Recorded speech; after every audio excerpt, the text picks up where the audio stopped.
যদি সবাই যায় এখন তো আমাকেও যাওয়া লাগবে। তাহলে কি সুপার কিছুই বলে নাই? না, কিছু বলে নাই, শুধু বলছে যে আমার কথা টিউনো স্যার শুনে না, এখন তোমরা যদি ক্লাস করতে চাও তাহলে ওই জায়গায় যায় নাকি বলতে হবে। কোন তো এবার বাচ্চাদেরকে যদি এখন এলাম শিখে তাহলে ভবিষ্যতের কি হবে? টাকা নিয়োগ দিছে, 3টে নিয়োগ 30 লক্ষ টাকা, 1 টাকা কাজ করে নাই, 30 লক্ষ টাকা। বলছে যে মঙ্গলবারে আসো, তখন টিউনো স্যার হ্যাঁ না 9-এ তো 2 দিন নিছিল, অষ্টম ঘন্টায় ছিল, টিফিনের সময় তো সবাই চলে গেছে। এই কথাটা বলছো তোমরা? তো হ্যাঁ এগুলাই তো বলতেছি যে আমাদের দোষ নেই এবং লাকি ম্যাডামেরও কোনো দোষ নেই। এই কথাটা টিউনক বলো নাই কেন তোমরা?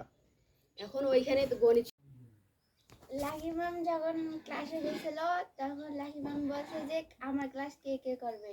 তারপরে সুপারের ভাস্তি আর হলো 3জন দাঁড়াইছে, 4জন দাঁড়াইছে, ওরা করবে না, আমরা দাঁড়াইনি।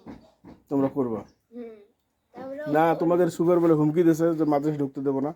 হ্যাঁ, সুপার ম্যাম হুমকি দিয়েছে যে যদি আমরা সই না দেই তাহলে আমাদের স্কুল থেকে বের করে দেবে।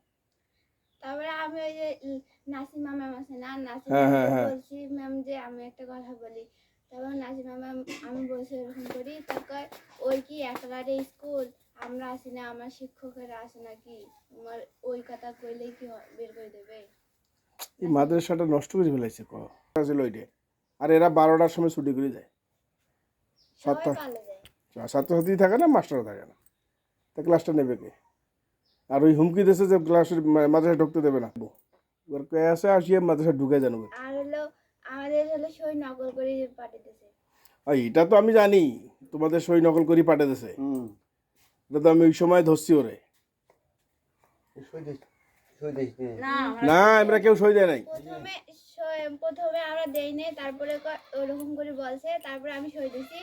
তারপরে সই ওই যেগুলো সই দিছি সবাই নিজে স্বাক্ষর দিছিল, ওই খাতাটা ছিঁড়ে ফেলাইছে। তারপরে নতুন করে পেজ জানিয়ে লেখছে ওই জেনিফা ওর ভাস্তি হয়, ওই সই নকল করে দিয়েছে, ওই সই দিয়েছে সব।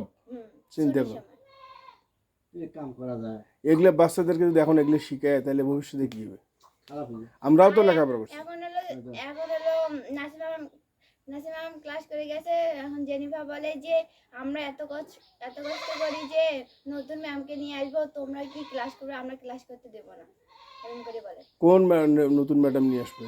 মানে এই গণিত ম্যামকে বাদ দিয়ে ওই জেনিফা হলো ওর ভাস্তি। খাওয়াটা অনেক দুষ্কর না, স্কুলত তো সবাই আছে ছাত্ররা, সবাই থাকতে এখন ইয়ারের উপর এটা বেশি। আপনারা টেনশন করিয়েন না, ঠিক আছে? যে এত সহজ না, ওর বাপেরও মাদ্রাসা না, আমারও না, ওরও না, কারো না, এটা সবার জন্যে। ওর বাপের দিন নাই যে কারো কোনো মাস্টার ছাত্রছাত্রী স্কুল থেকে বাইর করে দেয়। এটা একটা ভয় দেখাইছে কি, যাতে ভয়ে সাইন দেয়। ছোট ছাওয়া ভয় দেখাইলে সাইন দেবে, আর তাতে কইছে আন্দোলন করবে, নিয়ে যাইবে। হ্যাঁ হ্যাঁ।